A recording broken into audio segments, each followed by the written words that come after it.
জনাব আব্দুল জব্বার সাহেব একটি প্রশ্ন করেছেন, করোনা পরিস্থিতিতে একে অপরের সাথে মুসাফাহা করা যাবে কি না?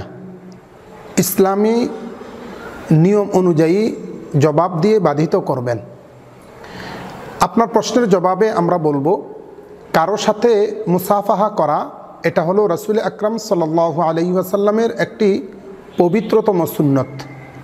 এই সম্পর্কে হযরতে বারা ইবনে আজিব রাদিয়াল্লাহু তাআলা আনহু একটি হাদিস বর্ণনা করেছেন।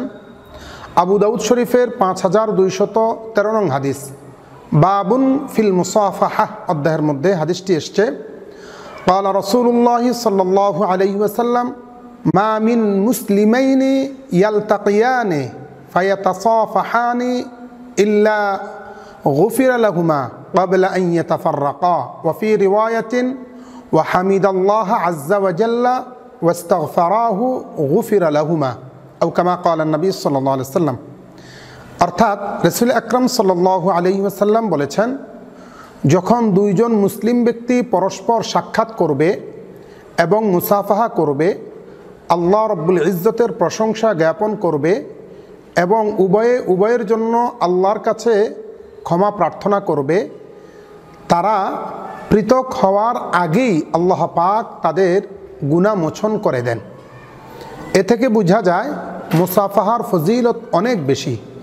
এই দৃষ্টিকোণ থেকে মুসাফাহা করাটা অবশ্যই মুসলমানদের জন্য একটি বড় সৌভাগ্যের কারণ।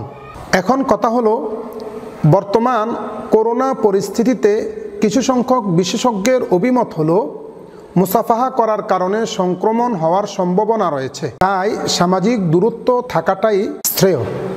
এই দৃষ্টিকোণ থেকে মুসাফা না করাটাই ভালো। তবে হ্যাঁ, যখন একজন মুসল্লি মসজিদে আসে অবশ্যই ওযু করে আসেন, আবার অনেক সময় গোসল করে আসেন। যেহেতু বিশেষজ্ঞদের বক্তব্য অনুযায়ী হাত ধৌত করে চলাফেরা করলে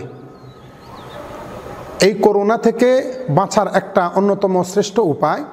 এই দৃষ্টিকোণ থেকে মসজিদে এসে যদি মুসাফাহা করে, আশা করা যায় কোনো সমস্যা হবে না। আশা করি আপনার প্রশ্নের জবাব পেয়েছেন।